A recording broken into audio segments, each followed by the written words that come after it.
calling Rick right now. Hello. Hey, Rick.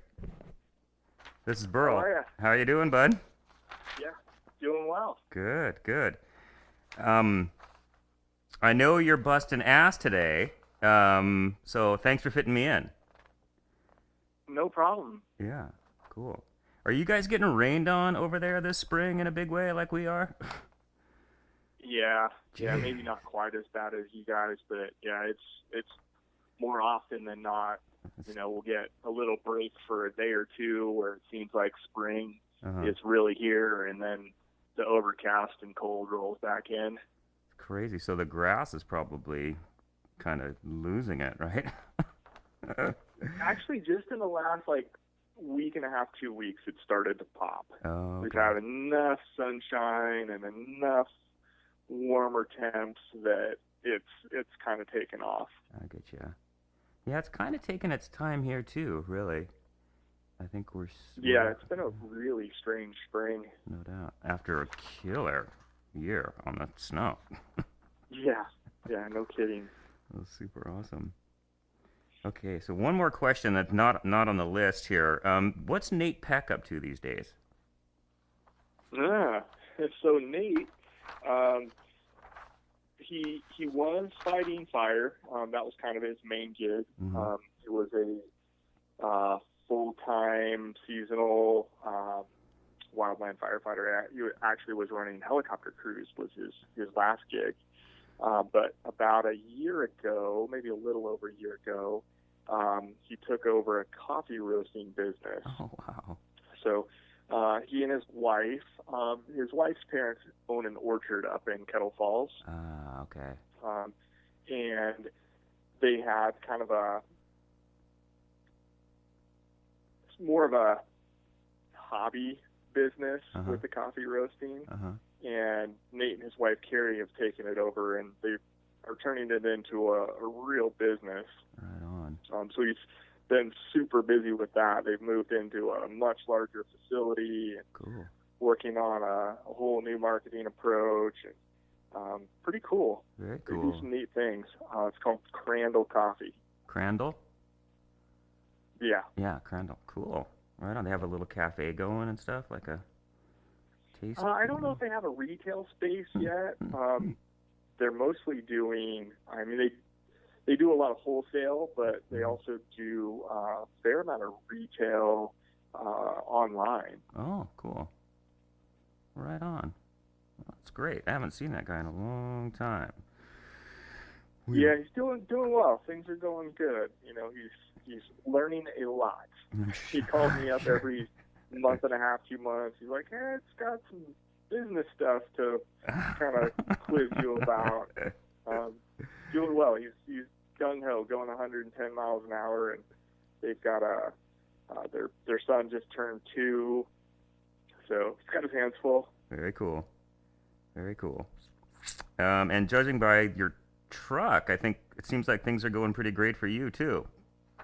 Well, they're doing pretty good. I would Yeah, imagine. the whole truck thing is it's a whole nother story. Oh, is it? So, my previous truck was actually totaled in an accident last fall. Oh, okay.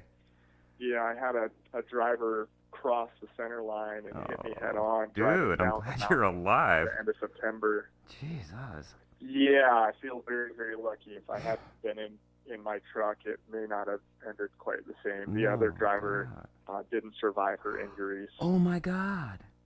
Oh my Yeah, God. it was pretty bad. Oh, that's terrible. Oh, Yeah. sorry to hear that, Rick. To be a part of that, it is a super sweet truck, though.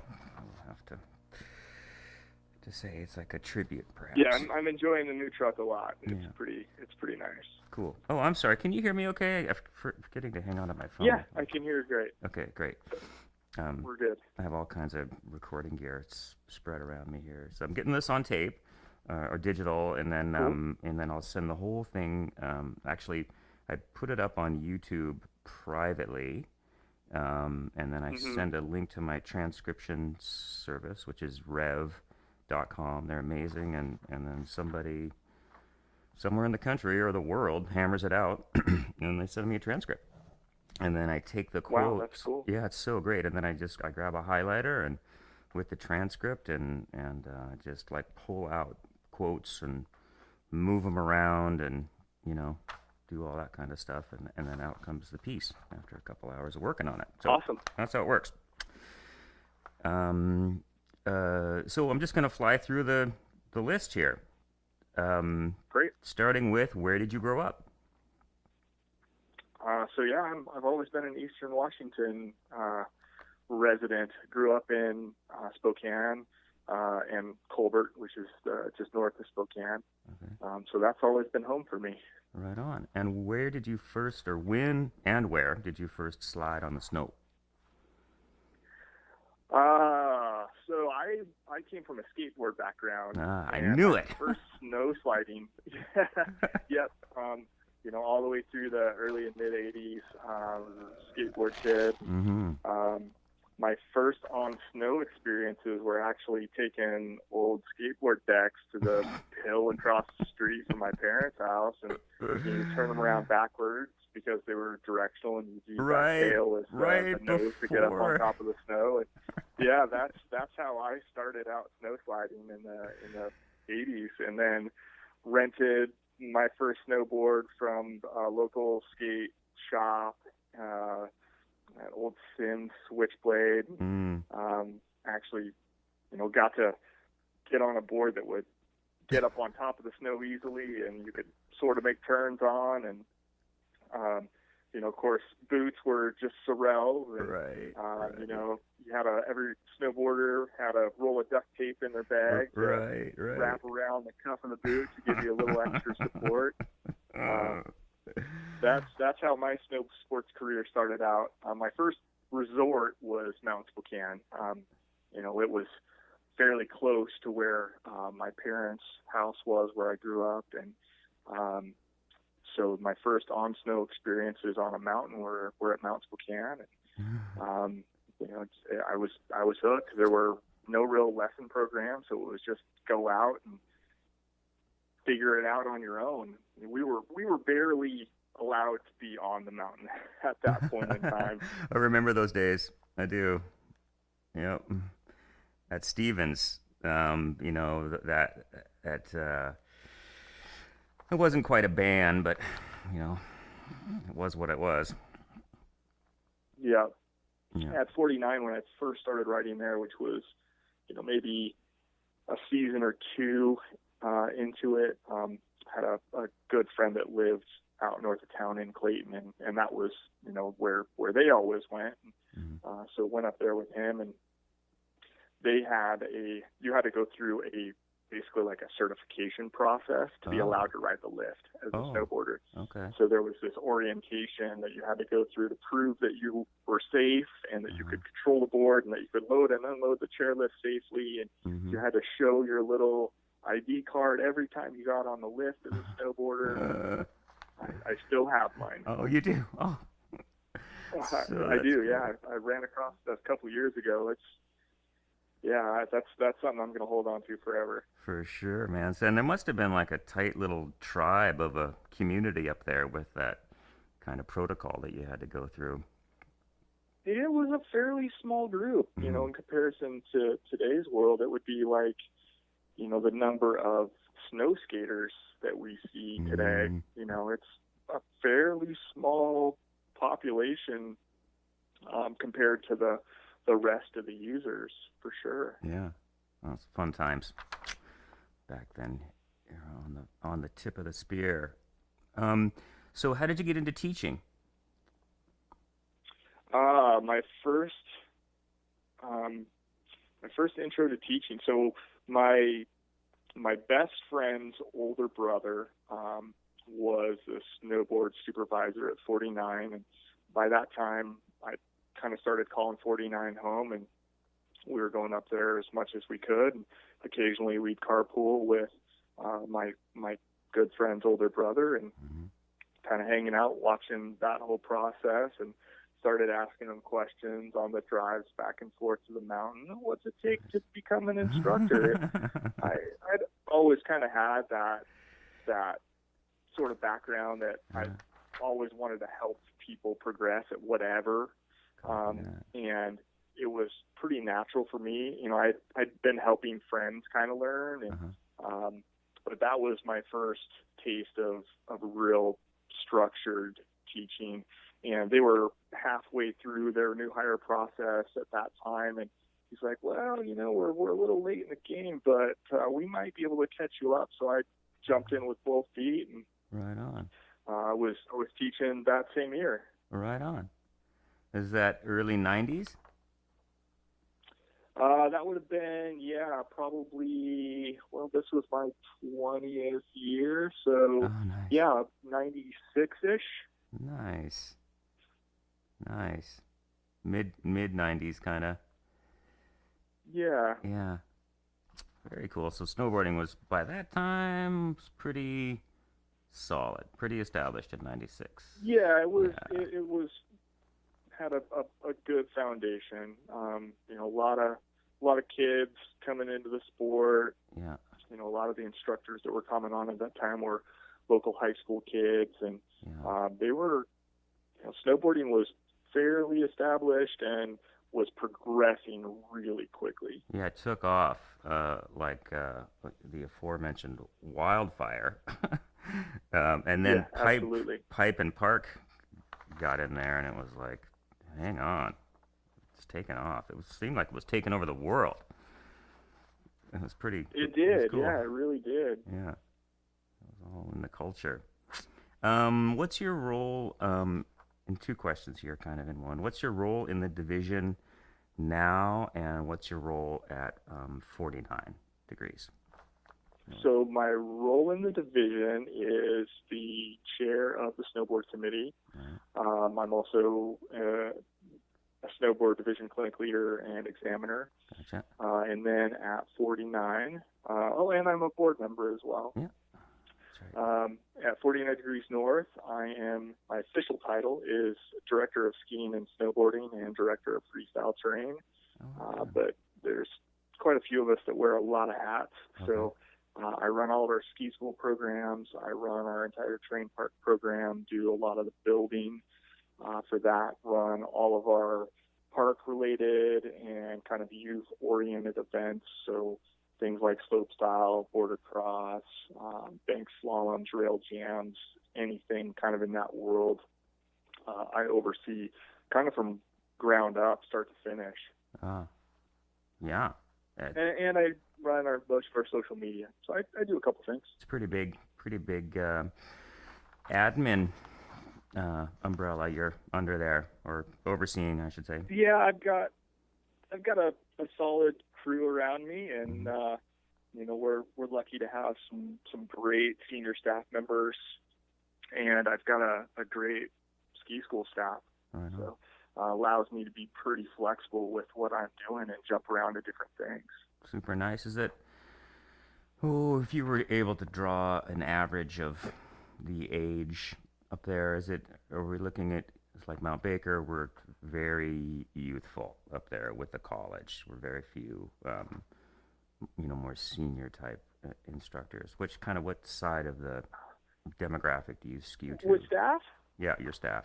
You know, we tend to find a lot of high school and a handful of college, and then we'll usually have kind of this step to, you know, established adults, you know, late 30s, early 40s. You know, they've got a family, their family's established, and kids have grown enough to where they've got some independence, and then we've got, you know, from there, that late 30s all the way through. I've got instructors into their mid to late 80s. Oh, great. That's great. The gems. Oh, it's amazing. Yeah, that's awesome. I've got one instructor in particular, a gentleman named Harry McCartney. And I keep telling him every year, it's like, Harry, my dream is to see you teaching at 90. You've got like 3 more seasons to get there. And every year he leaves, and he's like, you going to be back next year, Rick? I'm like, yeah, I think so. He's like, good, because I'm not coming back if you're not going to be here. All right. Oh, that is so great. It's awesome. That is so great. Man, I would love to do a senior specialist out there. That would Oh, be that would be amazing. rad. Yeah, and We've got some interest. yeah, cool. I think it's something we could put together. Let's do it. I want to do a 1 and a 2 in every region. Yeah, Idaho. that would be awesome. Yeah, so next season, like a 1 and a 2. So putting that out there. For, Cool. for sure. What's kept you in the industry so long? I love it. Yeah, it's an easy I question think to that's the answer. simplest answer. Yeah, Yeah. it's just I love it. I love so many aspects of it. Yeah. I do a lot of different things, and Yeah. people around me probably think that I'm just completely running around with my hair on fire a lot of the time, and I probably get burnt out really easily. But the simple answer is I love it, and I love everything that I do. Sometimes because I do so much, it's overwhelming, just purely because of the volume. But everything I do, I really enjoy. I kind of fell into this by accident. It was a part-time job that I was doing on the weekends when I started out, just a way to get a pass, and it was fun to teach people to snowboard for the first time, and just progressed into being on the mountain more and more, to the point that it's turned into a career. It's not my only source of income, but it's certainly a chunk of it. That's great. It's like, and then the next thing you know, you're waking up every day and loving your life. Yeah. That's super cool. Super cool. I'm right there with you on the love for sure. What's your most memorable riding experience?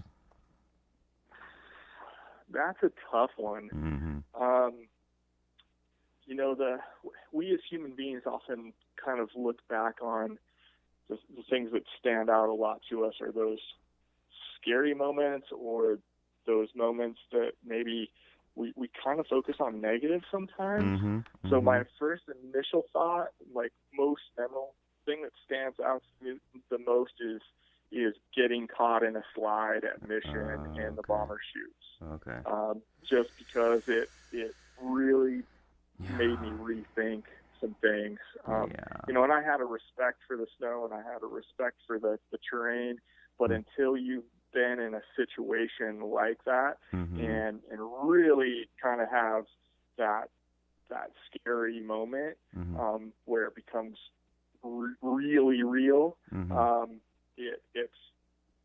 you just don't really understand how quickly something like that can happen and how quickly things change. So that's probably the one thing that stands out most dramatically. Yeah, I can see why, for sure.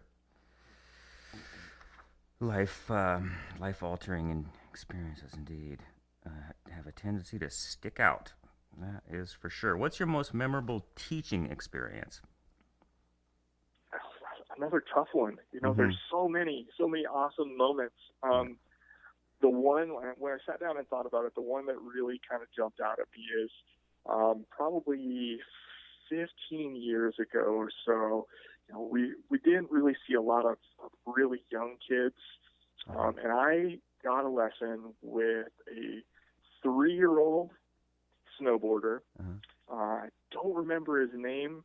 I wish I could, but he was Scottish. Red hair, thick Scottish accent. Great. And 3-year-old, and it was the most fun lesson I think I've ever had. That's awesome. We just had a ball. That's between the amazing accent and the enthusiasm that he had. It was probably like 30% snowboarding and like 70% just playing around and having a good time. That's but so cool. it was awesome. That's cool. I'm sure the parents were really rad as well.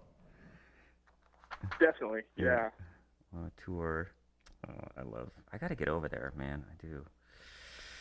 Ireland. I saw you too last night. I got my Irish bug going. Oh yeah, rad. It was good. It was quite the spectacle. I'll tell you that much.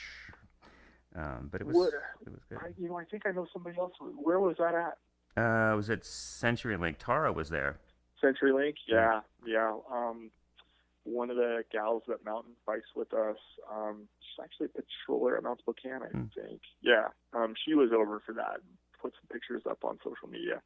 Yeah, quite an event. Dude, it was cool. Number one, I didn't know this about CenturyLink, but or concerts there, but you can just drink a beer wherever you want, which is I thought was awesome. And That's then, pretty cool. yeah, it wasn't Yeah. like a beer garden kind of thing, you know. And Mhm. then I got GA. I was on the floor, and I had complete autonomy to walk the entire stadium and basically sit and hang out wherever I wanted. Plus being on the floor, it was a really cool concert.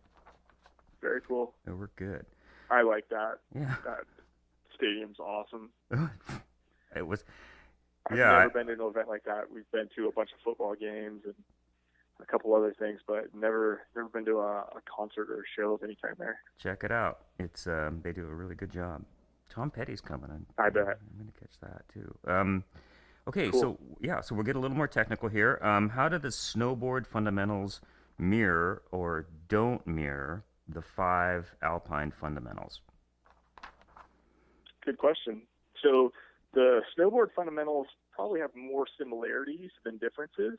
Okay. You can sit down and read five five of the six match up really, really closely. Our wording is just a little bit different. We don't talk about snow interaction as much. We talk about surface interaction because one of the real goals we had with the snowboard fundamentals was trying to incorporate all styles of snowboarding, Okay. whether it's making turns on the snow or sliding a box in the park. Hmm. So having those open enough that they fit really any situation that the board was interacting with a sliding surface. Hmm.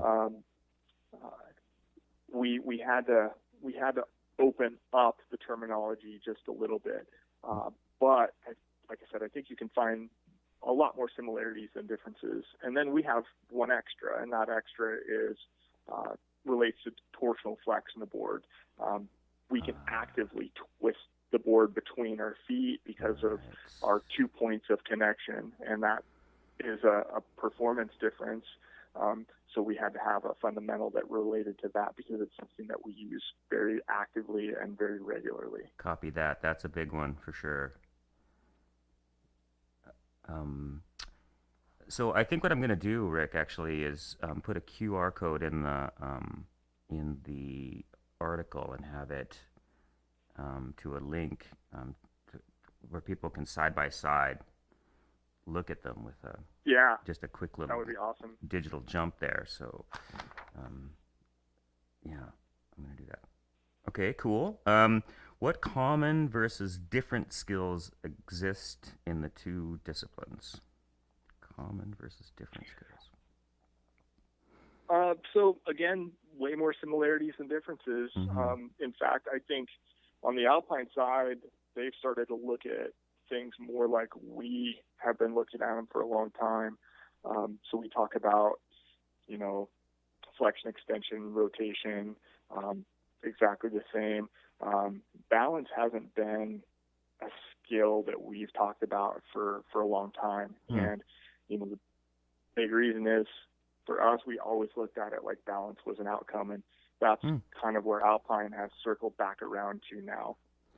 So I think we're on the same page where we were maybe a little bit ahead in that department or thinking a little further ahead of where Alpine was. But I think we see things in a very similar way. And then with regard to how the tool interacts with the snow, it's all the same stuff. You've got edging, rotation, pressure control, and for us, we have that twist, that torsional flex would be the one standout difference. Same movements, different tool. Very, very similar, yeah. We talk about, as far as ranges of motion, they're all the same. We can move fore and aft along the length of our tool. We can move vertically above our tool. We can move laterally across our tool. We can tilt our tool, and we can twist it. Right. We're just maybe moving in a slightly different way, where an alpine member will be moving in from heel to toe to move longitudinally along the length of the tool. We're moving from foot to foot. And to move laterally across the tool, we're moving heel to toe, where they would be moving foot to foot. Same things. We're just facing a different direction. Right. Yeah. I got to get on a snowboard some more.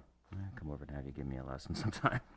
Man, it's all fun. I got to get on it. It's all fun. I love getting out on my skis. I really enjoy the challenge of trying to progress in the telemark world, because I've been doing that the shortest of everything. Right on.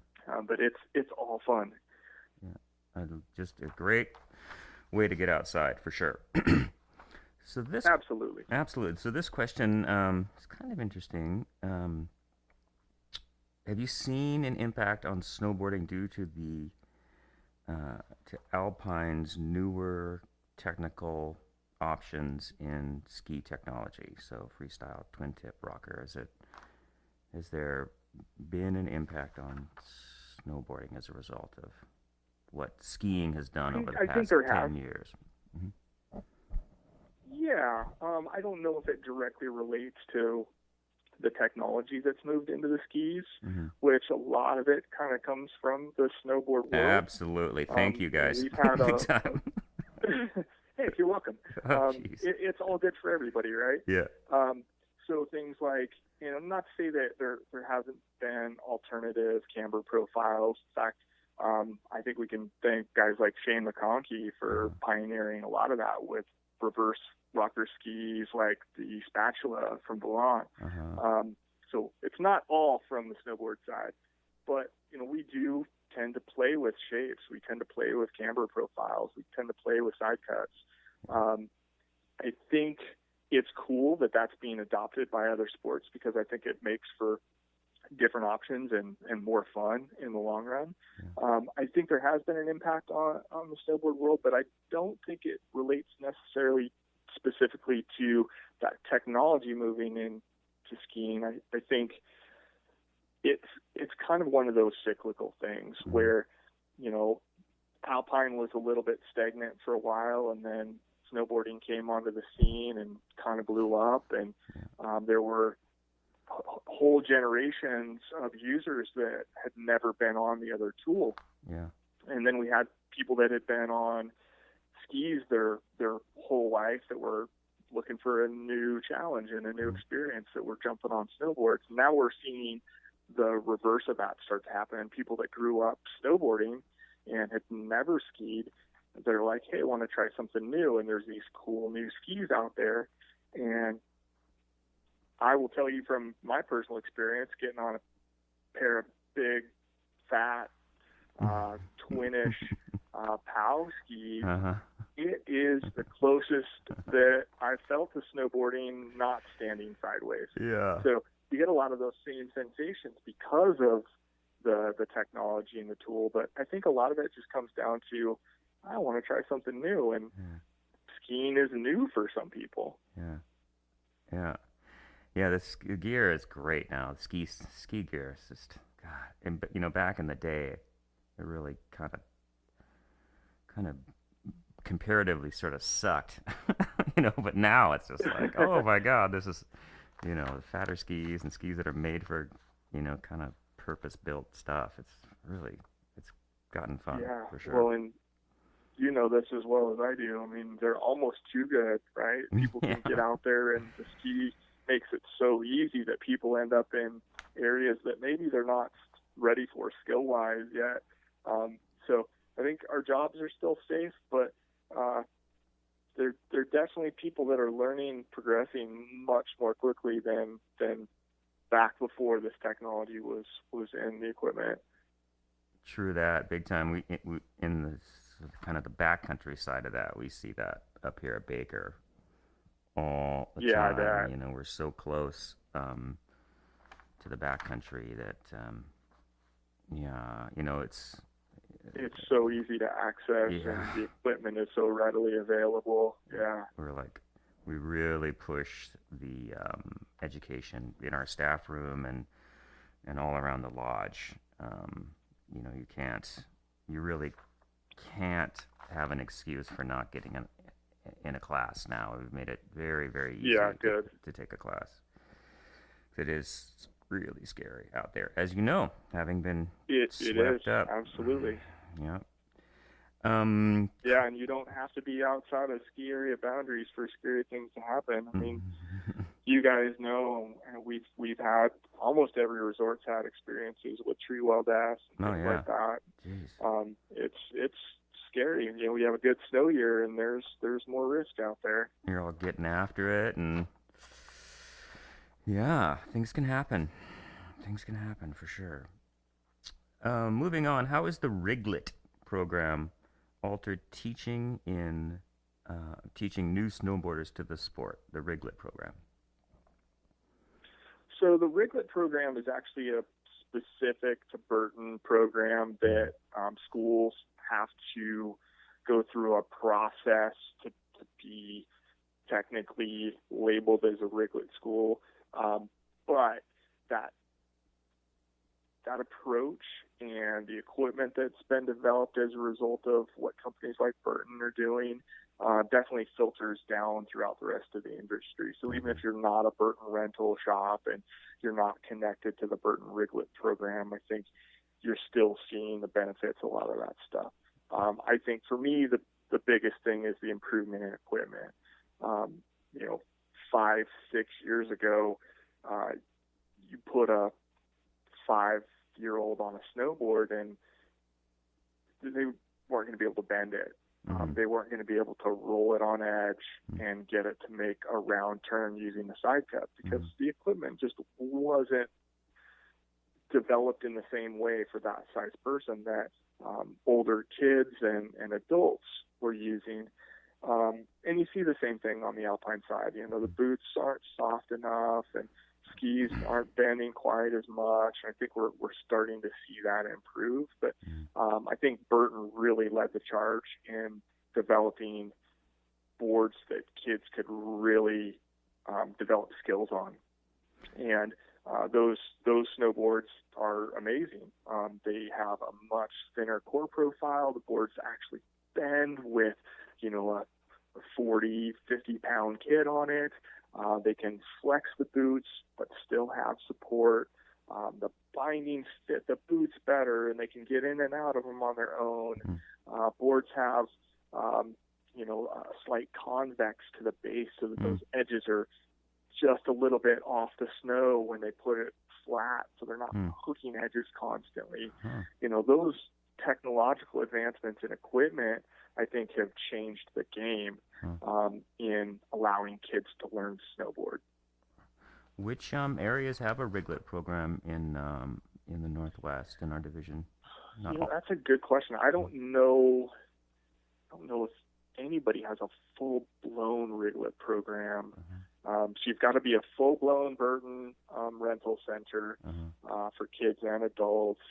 You've got to have a certain number of boards and boots and bindings available at all times. And so there's this whole process and guideline that you have to qualify for. I'm trying to think. If there is one, there's only a couple of them.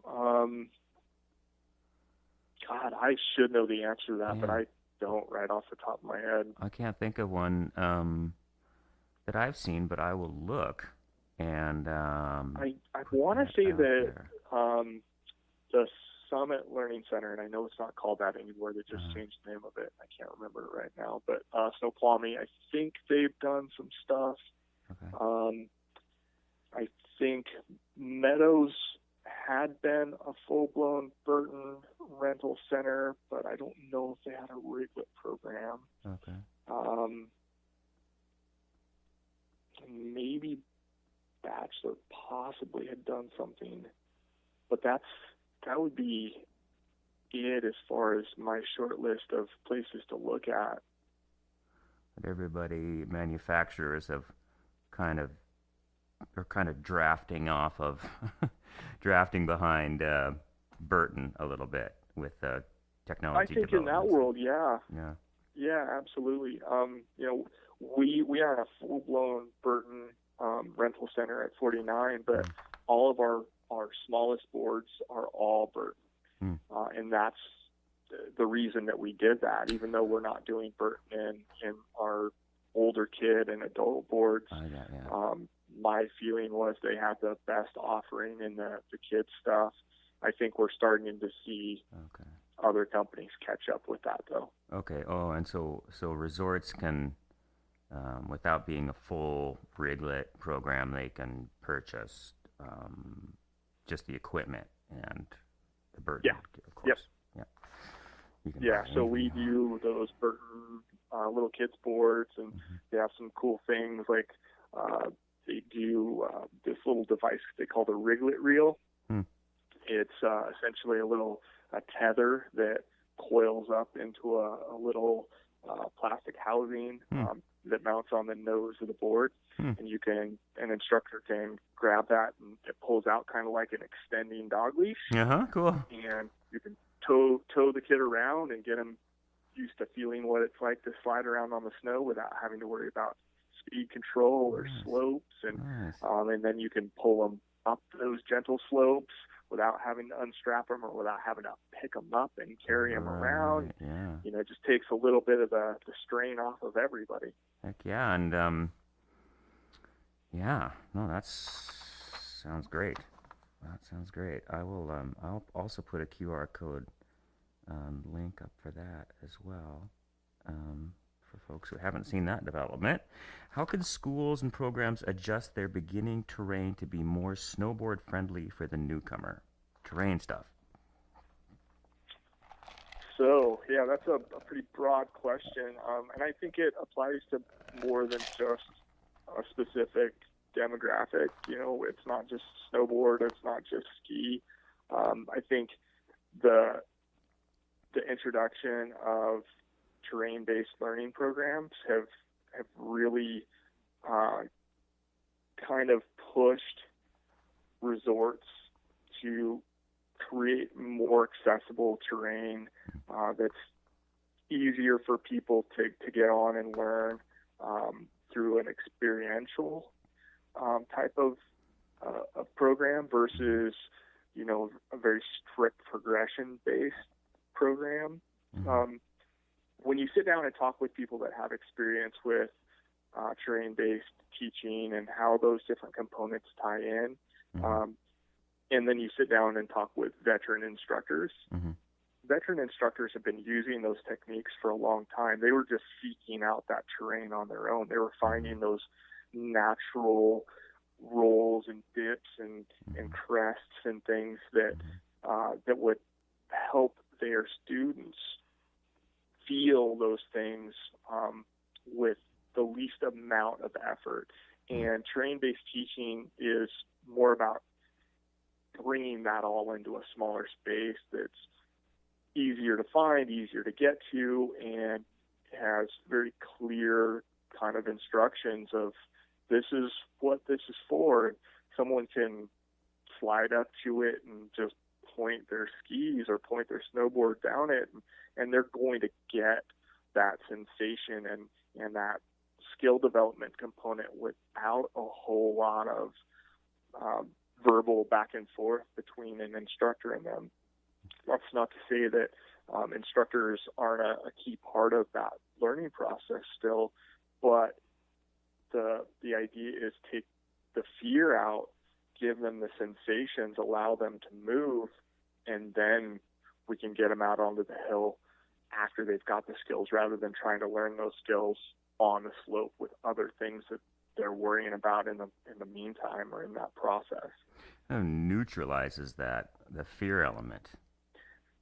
It's definitely a big component of it. Yeah, they actually did a bunch of surveys, NSAA and Burton and some other terrain-based pioneers, and some of the questions that they asked new users were things like, particularly people who left the sport right away. What did you think of your first experience? And the common answers that they would get were, it's cold, it wasn't fun, and it was way harder than I thought it was going to be. We live in a society of people that they want instant gratification. You know, they want to see instant results. I call it the Disneyland mentality. They want to jump in a line, go get on a ride, and have that experience without really having to put a ton of time and effort into it. It may be the only time they ever go, and they want to get that real feeling that I'm skiing or I'm snowboarding. And train-based teaching, that's kind of allowed that to happen. It makes that first day experience fun. It takes some of that physical effort out of it, and they feel like they're really skiing or snowboarding, regardless of how far up the mountain they went. And they really are. You know, the only real developed one that I have seen is Steve Frink's work out at Stevens. Have you? Yeah, it's just like, dude, I'm from Stevens and used to work there, and friends with Dale Hardesty, who has been there forever.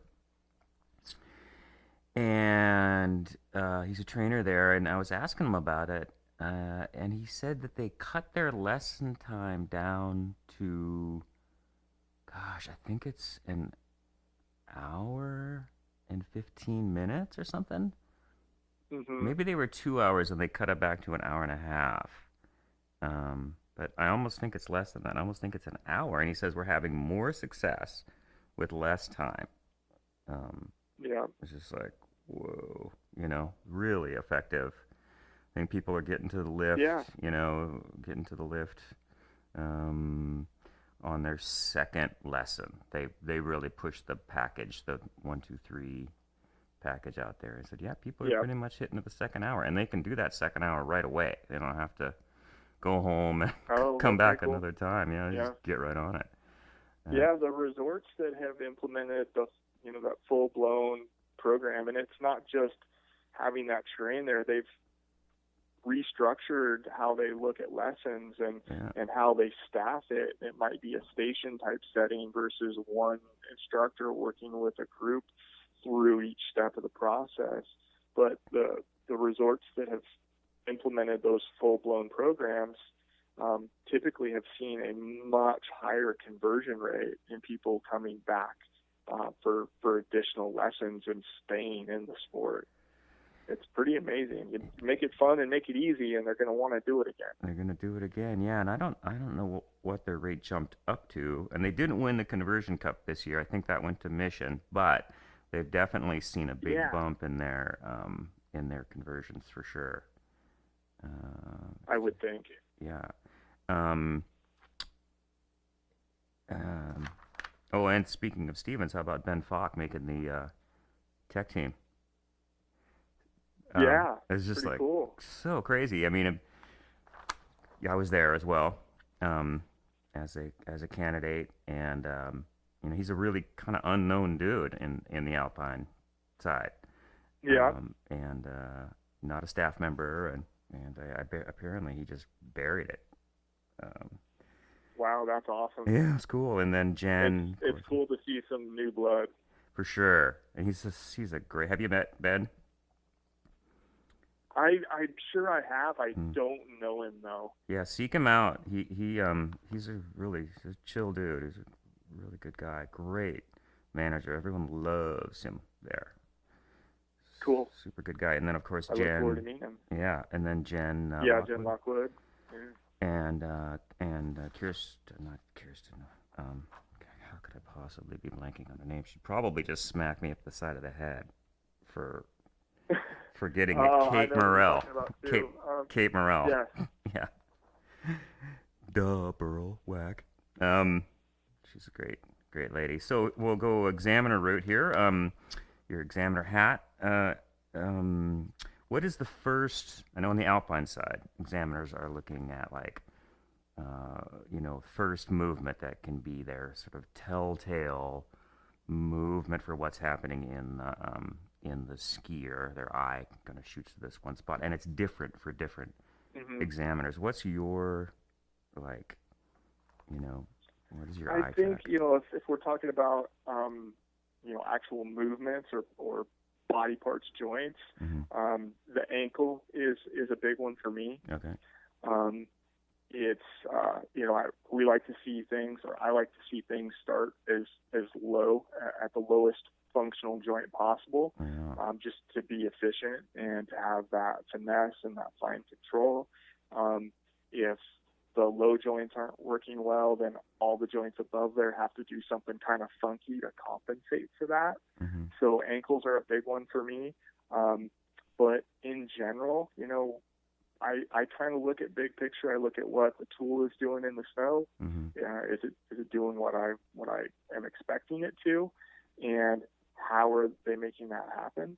I think where people struggle most often is more with timing. Sometimes it's range of motion. They're not moving as much as they need to get the performance outcome that they're looking for, but more often I think it's the timing of the movement. So that's probably the thing that we've been hammering on the most in our training and how we're developing people is get them moving, and then start really refining the timing and the blend of those movements. I've been thinking a lot about timing as well, and it's on the alpine side. It's starting to ring a little bit louder as well. It's like that's kind of like everything in a way, Yeah. Once you're there, and doing it, at least when you're getting into the exam levels, it's like, yeah, timing.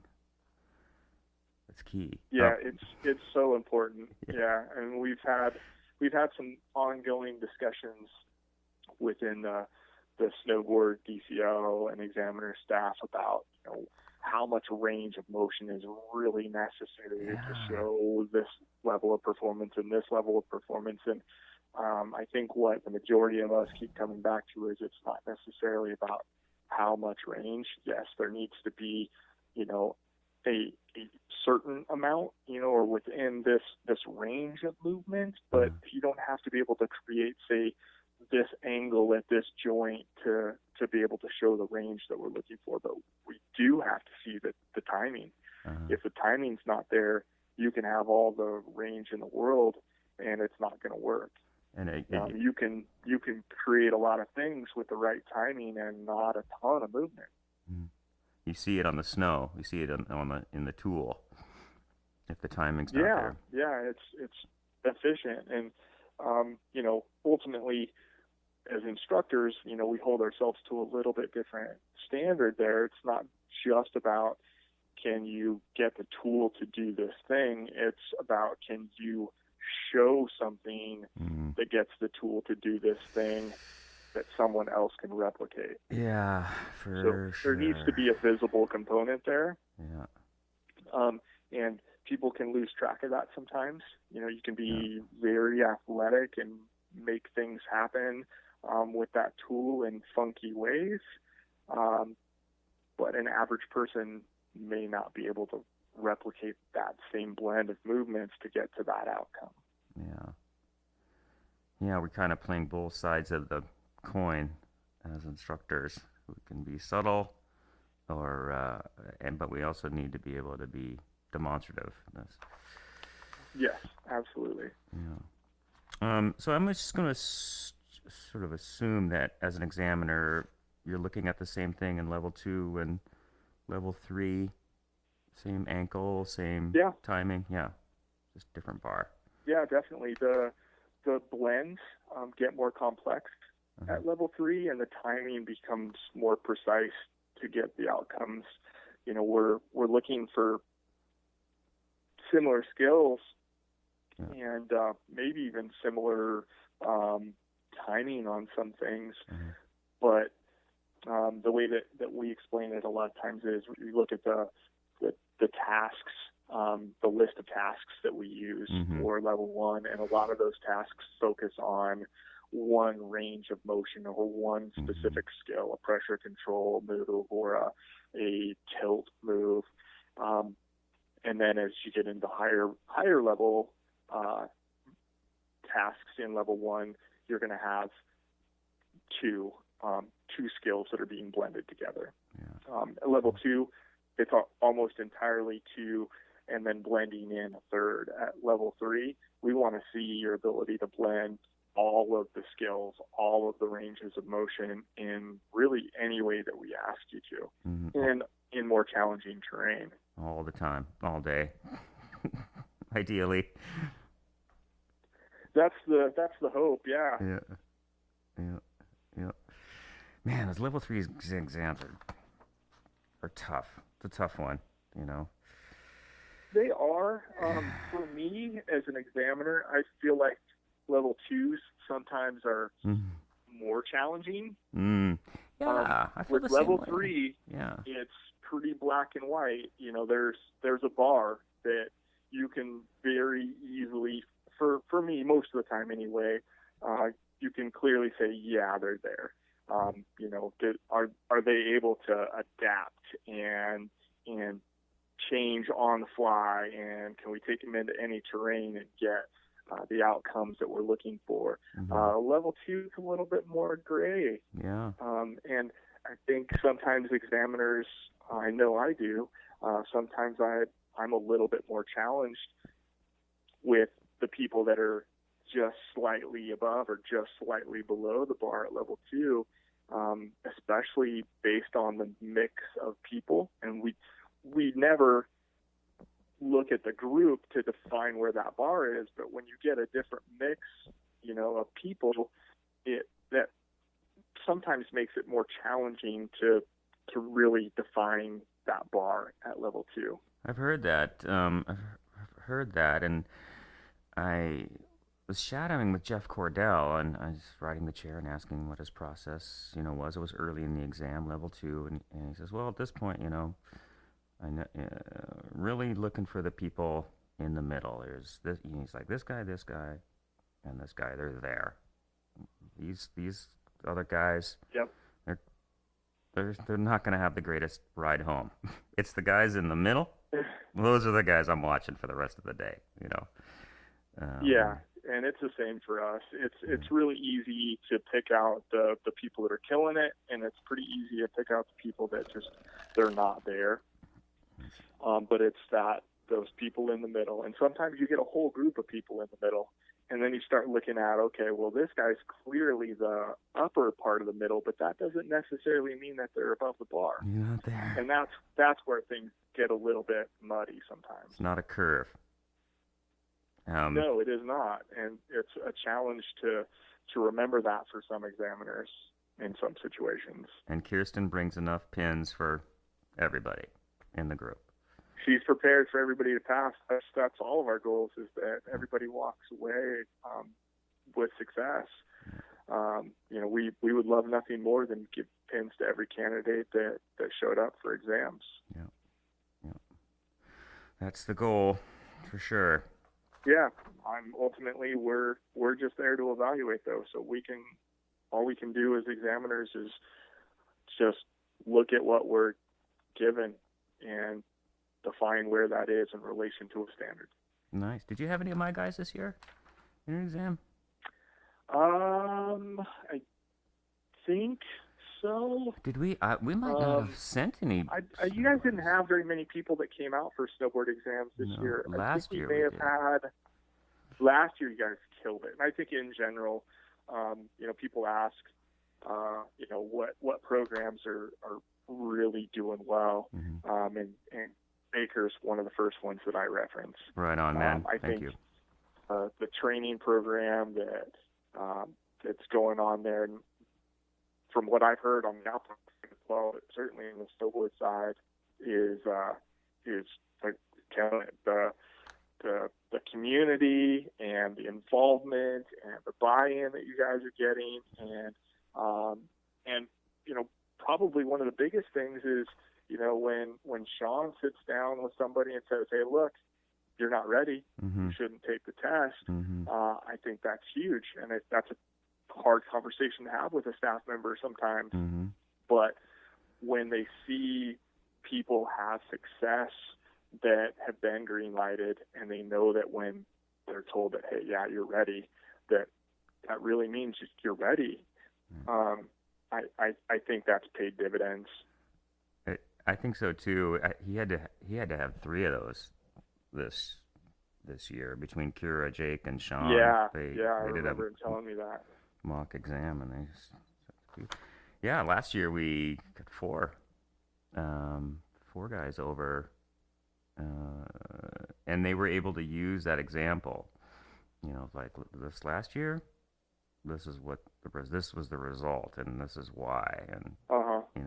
Yeah. and the guys hung their heads a little bit, but they definitely got it, and that's a tough conversation though. Oof, jeez.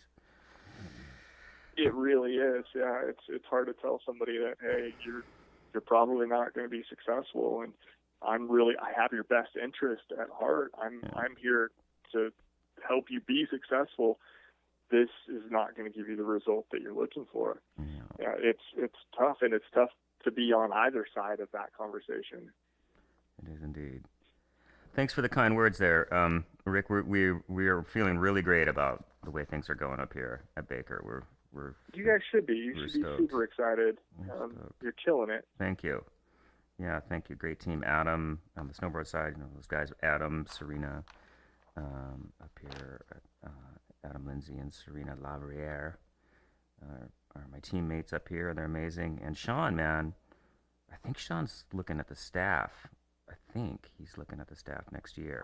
I've encouraged him. I think Cool. Sean and Kira both have the skill set to start progressing that way. Yeah. Second to last question. What are you working on in your own riding currently?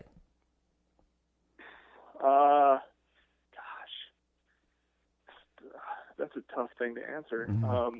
It varies from day to day. I think for me, a lot of times it's about precision, and maybe to a detriment sometimes, that it takes the fun and playfulness out of my riding at times, where I'm trying to ride perfect all the time. So lately it's been trying to not do that, trying to ride outside of exam style riding, and just be playful and use my board in different ways. And I'm getting a little older, I'm approaching my mid 40s, and trying to just stay as explosive and as powerful and that sort of thing. That's probably the biggest challenge as you get older, is trying to not even get better at something. It's not letting it slip, right? There's so many people that get into a level 3 situation, or they make staff, or whatever the case may be, and they maybe coast. So I think for me, it's constantly trying to push myself, and even if that doesn't mean that my riding is getting stronger and stronger and stronger, because there's limitations to everything, right? But it's that I'm not letting those things slip, that I'm constantly focusing on trying to hold on to those standards. The way that I like to challenge myself in my riding, what's fun for me, is I've gone from hitting big jumps and riding the park as being something that really kind of pushed my comfort level, and it still does. But where that stuff, as I've gotten older and falls hurt more and hurt longer, the type of riding that I really enjoy, that gets my blood flowing and raises my heart rate, is anything steep and tight and just really aggressive terrain. That's the stuff that I really enjoy, and how I like to push myself. I ask this question so often. Have you been to Mount Baker? I have, yeah. Oh, thank God. Not everybody can answer that question. Like, it kills me in the Northwest. I'm glad. What did you think? Oh, it's awesome. Yeah, man. I haven't been there as much as I would like, and I haven't got to explore as much as I would like. But yeah, there's a handful of places that I say that people need to go and really experience the terrain, and that is absolutely on my list. Stevens Pass has some pretty incredible terrain that's very accessible, and Crystal has some really great kind of big mountain terrain. And I think the Northwest is, pretty unique in that way. There's not a lot of regions around the country that you can find not only that type of terrain, but with a variety of snow and all the terrain that surrounds it. I just feel so lucky to live where I live. Dude, we are in the thick of it up here. We are. We've got great terrain. We got snow that supports that terrain. Yeah. You go down to, I've been down to Colorado a few times, and the Rockies they're amazing, right? You look at them and you're like, oh my God, these mountains are incredible, but none of the resorts are built on any of that stuff because they won't support the snow. The snow doesn't hold on that steep, gnarly stuff like Crystal and Baker and Stevens. We get to ride on terrain that they just get to look at sometimes. Yeah, we are truly blessed, and then to be so close to Canada too. Particularly you. Oh yeah. I mean, you're right there, dude. It's like we're pretty close. Yeah. I mean, just the variety of everywhere, right? There's so many resorts within really a relatively small space. Awesome. We have lots and lots of options for day trips or an amazing weekend. We can hit 3 or 4 mountains in a real short trip. It's awesome. I've got 5 resorts within 2 hours home. Wow. Yeah. We're lucky. That's for sure. We are. Last question. What are you most excited about regarding snowboarding in the Northwest, in the division, snowboarding in general? What gets you going? What I'm most excited about is the generation of trainers that we're seeing right now. Oh, cool. In the last 2 years, I have seen this groundswell of trainers around the division that are buying in. They're seeing that snowboarding can be more than Aussie turns, and that training events can be fun, and we can push one another, and we can have a good time. We can be technical, but it's still playful. It's still free. It's still snowboarding. And this last year in particular, we had, I think, the best turnout we've had in a number of years at Spring Tech Series at Stevens. Oh, cool. And the level of engagement and excitement among that group of riders, I get excited just talking about it. It was awesome. That was a gaggle, man. To see, we had a huge group, and to see where that can go, and that drive and that enthusiasm, and those folks are, I saw lots of them again throughout the season at other events or at exams, and they were carrying that forward. I mean, they were taking things that we played with, that they contributed to, and they were reforming it and putting it into action and thinking about things in new ways and throwing cool ideas back towards us. That sort of thing is awesome. When it starts to grow and have a life of its own, which is what we're seeing among that group, that's really exciting to me. Good on you too, creating that environment. You're really doing some great work out there.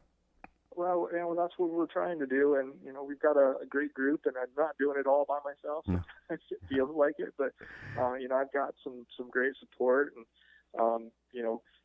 for me, I tell groups at every event, it's them that's making it happen. I can throw ideas out at them, but if I don't have them buying in, and if I don't have them throwing ideas back, I don't have them telling me what they want, then I'm just shooting in the dark. And I try to listen and I try to see. We all do the same thing, right, bro? We go out, whether we're teaching a lesson or running a training group, and we're looking at what's going on with the group. What do they need? How do I give them what they need? And I think one of the cool things is being able to not only get them to buy in and engage, but and I think you guys have been doing this on the Alpine side too, is sharing how we're doing that. Like, hey guys, this is what I just did right there, and this was the result, and this was the choice that I made because I saw this thing, and they're like, oh, yeah, and then they start paying attention to that, and then they start thinking about, okay, how am I dealing with that? How am I making sure that people are engaging? How am I making sure that they really are learning something here? I think that's been a real cool thing that's been going on within our division, in all disciplines.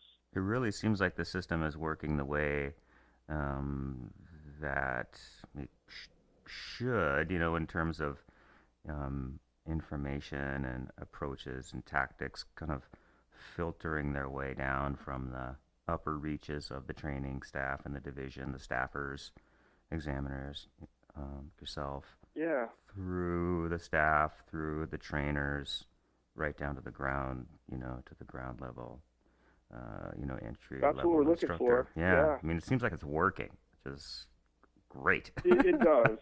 And, maybe more so in the last few years than it has in the past. Yeah. It's really firing. On all cylinders. And, I just, my mind always goes to Linda when I, in the Alpine side, or really the whole division. I just keep thinking, wow, Linda's my North Star,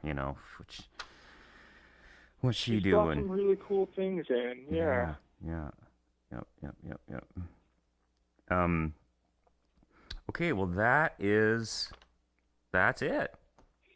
That's cool. That's my list. Thank you very much, Rick. I really appreciate it. Thanks for making the time for me. You bet. Great interview, and I'll get cracking on it right away and get it to the publisher ASAP. Generally, I send the finished text back to the interviewee or back to you, and then you can kind of review your answers and get it back to me, and I will do that.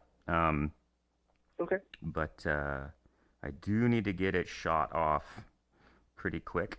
So if you can give it a quick read and give me a thumbs up, shortly after you get it, that would help out Natalie and Tyler and all those guys.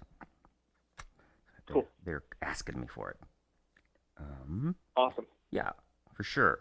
And I'll see you at the board meeting this weekend, I believe. Yeah, I'll be there. You're driving over? Yeah. Yeah. I guess it's not that far. No, it's like a 4-hour drive, depending on traffic once you break into the outskirts of Seattle. All right, so it's just you spend as much time in the airport and all that noise if you fly. Yeah. Well, very cool. Well, I will see you on Saturday. I'll see you on Saturday. Have a great rest of your week, and yeah, thanks again. Yeah, you're welcome. Thank you. Mm-hmm. Bye. Bye.